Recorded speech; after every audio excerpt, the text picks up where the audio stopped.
ওম নমো ভগবতে বাসুদেবায়। আজ আমরা শুনব শ্রীমদ্ ভগবদ গীতার বাণী, যা শুধু ধর্মগ্রন্থ নয়, জীবনের এক অনন্ত শিক্ষা।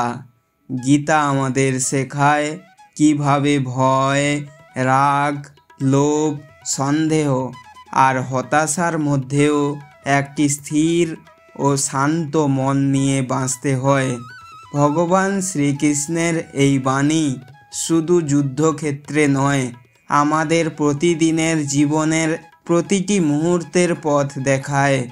আজকের এই ভিডিওতে আমরা আলোচনা করব 7টি মহান গীতার বাণী, তাদের অর্থ, শিক্ষা ও জীবনের প্রয়োগ। চলো শুরু করি ভগবানের আলোয় এক আধ্যাত্মিক যাত্রা। কর্ম ও কর্তব্য। কর্মাণ্য বার্ধিকরস্থে মা ফলেষু কদাচন মা কর্ম ফল হেতু ভূর্মাতে সংগর্ত কর্মাণি। গীতার অধ্যায় 2 শ্লোক 47। তোমার অধিকার শুধুই তোমার কর্মের ওপর, ফল লাভের আশা তোমার নয়। ফলের চিন্তা করে কর্ম ত্যাগ করো না। ভগবান শ্রীকৃষ্ণ আমাদের শেখান যে নিজের কর্তব্য করে কিন্তু ফলের আশা করে না, সেই প্রকৃত যোগী। আজকের জীবনে আমরা ফলের পেছনে ছুটি, টাকা, নাম, সাফল্য, কিন্তু ফলের চিন্তায় আমরা অনেক সময় কাজটাই ভুলে যাই। তাই ভগবান শ্রীকৃষ্ণ বলেন, কাজ করো, ফলের দায় ভগবানের হাতে দাও, মনকে জয় করো। শ্লোক যে নৈব হত্মান্না বন্ধুরা তৈমম রিপুরাত্মন্য। অধ্যায় 6 শ্লোক 6। অর্থ, যিনি নিজের মনকে জয় করতে পারে তার মনই তার বন্ধু, আর যে পারে না তার মনই তার শত্রু। আমরা প্রায় বলি সব ঠিকই আছে, কিন্তু মন শান্ত নেই। মনই আসল যুদ্ধক্ষেত্র। যদি তুমি তোমার রাগ, ভয়, হিংসা, লোভ নিয়ন্ত্রণ করতে পারো, তবে তুমি জীবনের যে কোনো যুদ্ধে জয়ী। ভগবান শ্রীকৃষ্ণ বলেন, মনকে নিয়ন্ত্রণ করো যোগ ও ধ্যানের মাধ্যমে। দিনে অন্তত 5 মিনিট ভগবান শ্রীকৃষ্ণের নাম স্মরণ করো। তুমি নিজেই নিজের বন্ধু হয়ে উঠবে। বিশ্বাস ও ভয়। মা শুচ ন মাং হি পার্থ যো প্রাপস্যতি। অধ্যায় 9 শ্লোক 31। ভয় পেও না হে অর্জুন, যে আমার প্রতি বিশ্বাস রাখে সে কখনো নষ্ট হয় না। ভয় আসে সন্দেহ থেকে, আর সন্দেহ আসে অবিশ্বাস থেকে। যে মানুষ ভগবানের ওপর ভরসা রাখে তার জীবনে কখনো স্থায়ী অন্ধকার থাকে না। তুমি যতই কঠিন পরিস্থিতিতে থাকো, মনে রেখো ভগবান শ্রীকৃষ্ণ তোমার পাশে আছেন। তুমি একা নও। রাগের দাস নয়, রাগের রাজা হও। শ্লোক ক্রোধাপতি সন্দেহং সন্দেহার্থ স্মৃতিভ্রষ্টং। অধ্যায় 2 শ্লোক 63। রাগ জন্ম দেয় বিভ্রান্তি, বিভ্রান্তি স্মৃতি নষ্ট করে, আর স্মৃতি হারালে নষ্ট হয় বিবেক।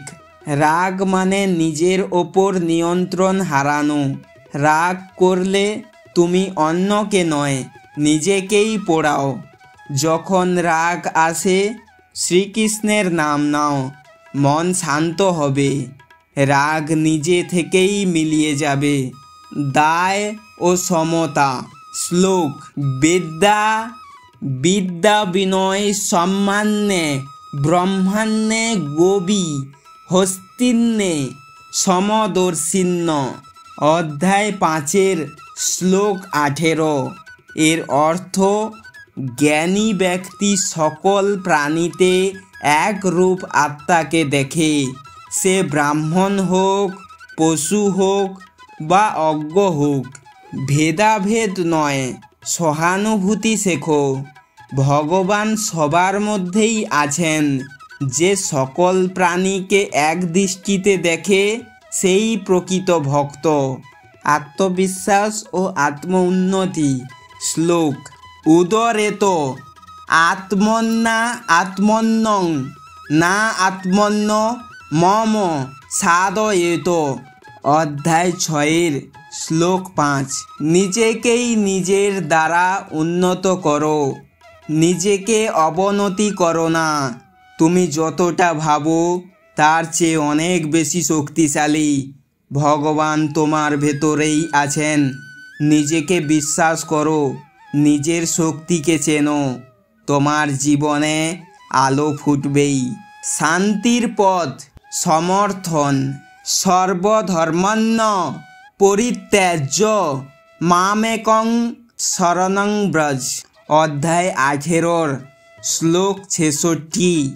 এর অর্থ, সব ধর্ম, সব চিন্তা, সব ভয় ত্যাগ করো, আমার আশ্রয় নাও। আমি তোমাকে সকল পাপ ও দুঃখ থেকে রক্ষা করব। শেষ বার্তা। এটাই গীতার মর্ম। ভগবানের আশ্রয়ে শান্তি। যখন তুমি নিজেকে সম্পূর্ণভাবে ভগবানের হাতে সমর্পণ করো, তখন জীবন থেকে দুঃখ মুছে যায়। রয়েই যায় শুধু শান্তি আর আলো। শ্রীমদ্ ভগবদ গীতা কেবল একটি ধর্মগ্রন্থ নয়, এটি জীবনের আয়না, আত্মার গাইড এবং ভগবানের কণ্ঠস্বর। আজকের এই যাত্রায় যদি তোমার মন শান্তি পেয়ে থাকে, তাহলে ভগবানের কাছে কৃতজ্ঞ থেকো আর আলো ছড়িয়ে দাও চারিদিকে। জয় শ্রীকৃষ্ণ। হরে কৃষ্ণ হরে রাম। ভিডিওটি ভালো লাগলে অবশ্যই লাইক, শেয়ার, সাবস্ক্রাইব করতে ভুলবেন না। আর কমেন্ট করে জয় শ্রীকৃষ্ণ লিখতে ভুলবেন না। ধন্যবাদ। সবাই ভালো থাকুন, সুস্থ থাকুন। রাধে রাধে।